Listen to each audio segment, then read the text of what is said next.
Assalamualaikum warahmatullahi wabarakatuh. Di sini saya akan mempresentasikan laporan merakit PC personal komputer. Disusun oleh saya sendiri. Perkenalkan, nama saya Citra Rahmayu. Nah, pertama itu kita harus menyiapkan bahan dan alat.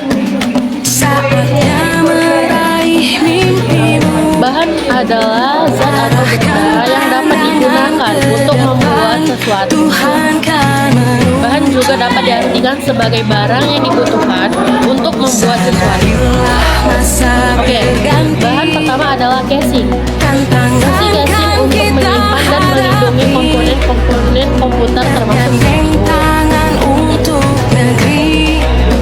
kedua ada motherboard. Fungsi utama motherboard adalah sebagai distributor daya dan penghubung segala jenis komponen komputer sehingga mereka dapat berkomunikasi satu sama lain. Yang ketiga itu ada prosesor. Sebagai otak komputer yang berfungsi untuk mengontrol keseluruhan jalannya sistem komputer dan digunakan sebagai pusat dari komputer. Yang ketiga ada RAM.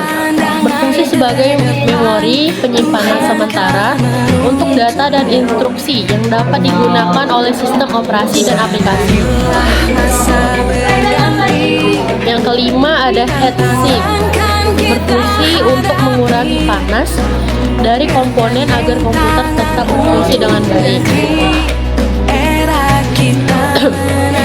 Yang keenam ada power supply. Sebagai penyalur alur listrik ke setiap rangkaian elektronik pada komputer dan untuk mengubah tegangan listrik AC atau arus bolak-balik menjadi tegangan DC arus searah.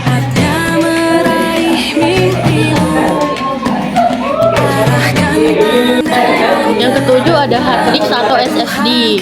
Berfungsi sebagai penyimpan data penting, mendukung operasi sistem komputer, mencadangkan data, menyimpan database, menyimpan software, dan sebagai media penyimpanan data berkapasitas besar. Yang kedelapan ada VGA card. VGA card atau video graphics adapter adalah perangkat keras komputer yang berfungsi menerjemahkan tampilan ke layar monitor dan untuk menampilkan gambar pada layar monitor. Yang kesembilan ada LAN card. LAN card memungkinkan komputer untuk terhubung ke jaringan baik melalui kabel internet atau nirkabel atau wifi atau sebagai media penghubung antara komputer dengan jaringan.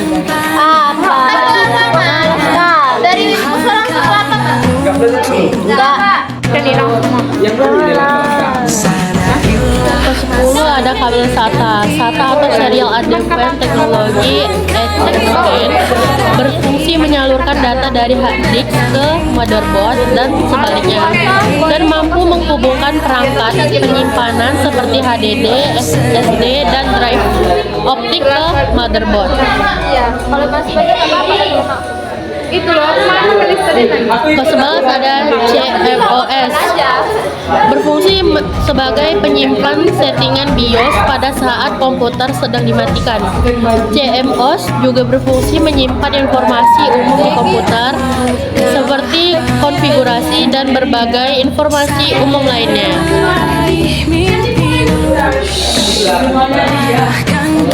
Yang ke-12 ada casing.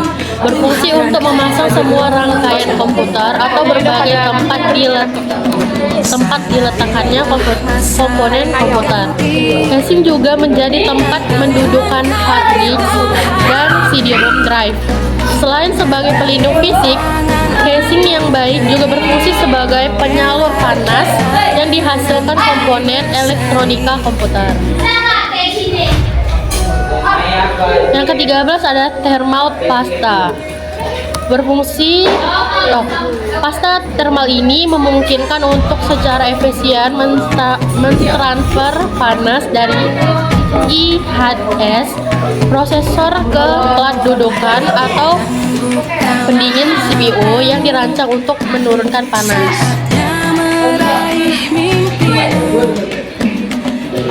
Bagian B ada alat. Alat adalah benda yang digunakan untuk mengerjakan sesuatu, mempermudah pekerjaan, atau mencapai tujuan.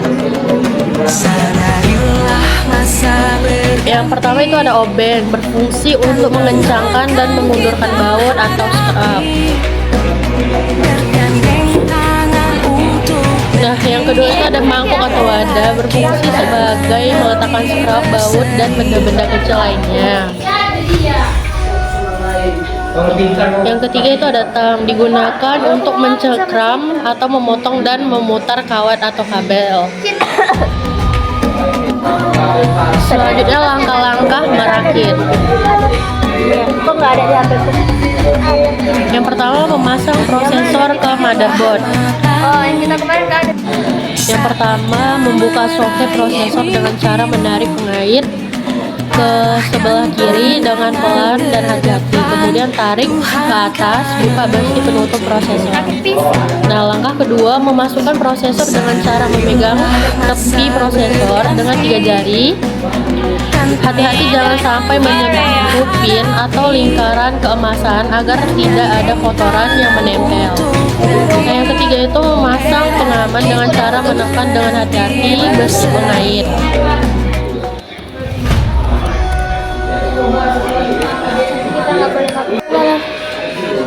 Nah, yang kedua memasang heatsink atau kipas prosesor. Pasang heatsink di atas prosesor dan sesuai dengan kaki tiap-tiap heatsink. Setelah dirasa pas, kencangkan kaki dengan strap dan obeng hingga menancap ke badan motherboard dengan sempurna. Yang ketiga memasang RAM. Sebelum memasang RAM, perhatikan soket dan tipe RAM yang akan dipasang. Jika sudah cocok antara soket dan tipe RAM, maka kamu dapat memasangnya. Tancapkan RAM ke soket secara perlahan hingga soket saling mengunci dan terdengar bunyi klik. Keempat, memasang power supply. Pasang power supply sesuai tempat yang disediakan. Setelah dirasa pas, kencangkan body power supply dengan baut hingga sisi power supply kuat. Power supply di sini berguna untuk memberi daya atau arus listrik pada komputer.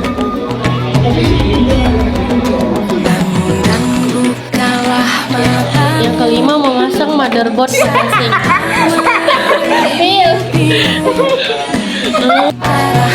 Yang kelima, memasang motherboard ke casing. Setelah power supply terpasang, langkah selanjutnya adalah memasang motherboard ke dalam casing.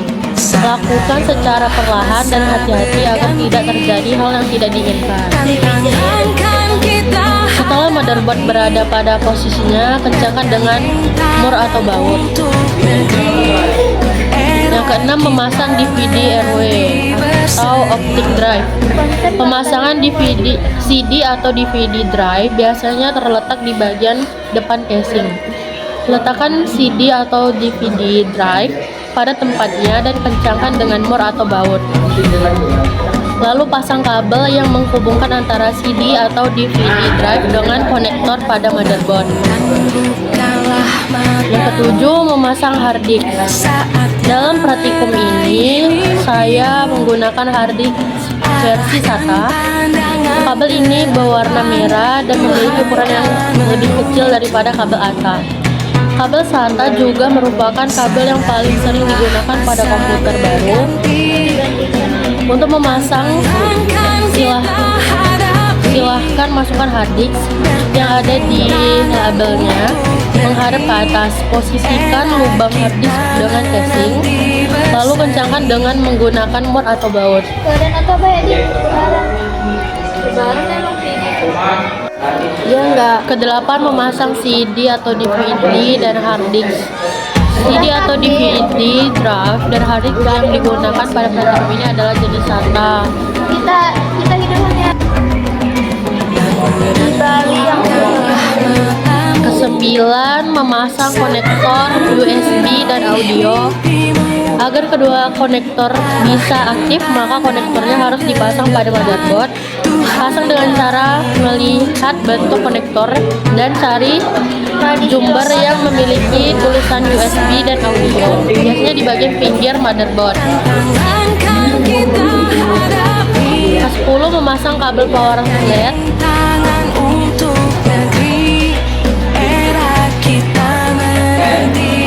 Kabel ini terdiri dari beberapa bagian seperti kabel power, kabel restart, dan kabel LED. Tiap bagiannya memiliki fungsi masing-masing. Untuk memasangnya, perhatikan keterangan yang ada di motherboard. Biasanya posisinya berdempetan. Setelah diketahui posisinya, pasang kabel kecil tersebut secara perlahan dan perhatikan juga letak jumper yang ada. Yang ke-11, memasang kabel dari power supply ke motherboard. Dalam memasang kabel power supply, pastikan kamu memposisikannya dengan pas, karena kabel inilah yang akan menghubungkan arus yang akan masuk. Pastikan kamu memasangnya dengan pas dan jangan sampai longgar. 12, menyambungkan kabel arus listrik. Kabel yang pertama adalah kabel arus listrik. Ujung kabel arus tersebut memiliki 3 lubang. Silakan colokkan ke tempatnya pada power supply yang digunakan untuk sambungan paralel ke monitor. Ke-13, menyambungkan ke monitor. Sambungan kabel dari monitor ke VGA card. Konektor VGA dan monitor memiliki bentuk agak mengecil di sebelah bawah, mirip trapesium dengan ujung tumpul, tidak persegi panjang. Di dalamnya terdapat 3 baris jarum-jarum atau pin kecil.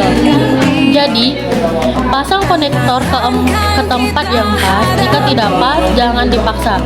Jika dipaksa, jarum yang ada bisa bengkok. Mungkin tidak searah.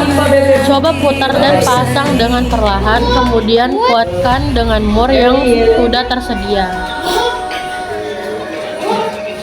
Ke-14, tes komputer atau PC. Setelah semua selesai dan terpasang dengan baik, maka sekarang lakukan uji coba pada komputer. Uji coba yang dilakukan seperti cek tombol power, restart, LED hingga port USB. Setelah berhasil melakukan uji coba dan kamu berhasil masuk ke tampilan booting OS, maka kamu berhasil.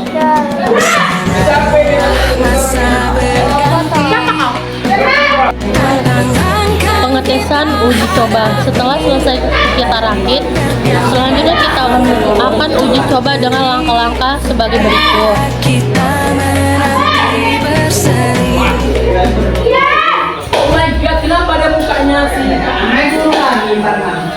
Tips dan trik supaya merakit berhasil. Yang pertama itu gunakan bahan-bahan yang masih bagus. Yang kedua, rakit sesuai petunjuk. Nah, yang ketiga, pastikan semua komponen terpasang dengan sempurna. Dan yang paling utama, tips dan trik supaya merakit berhasil adalah percaya diri. Oke, sekian dari saya. Apabila ada kesalahan mohon dimaafkan. Bye.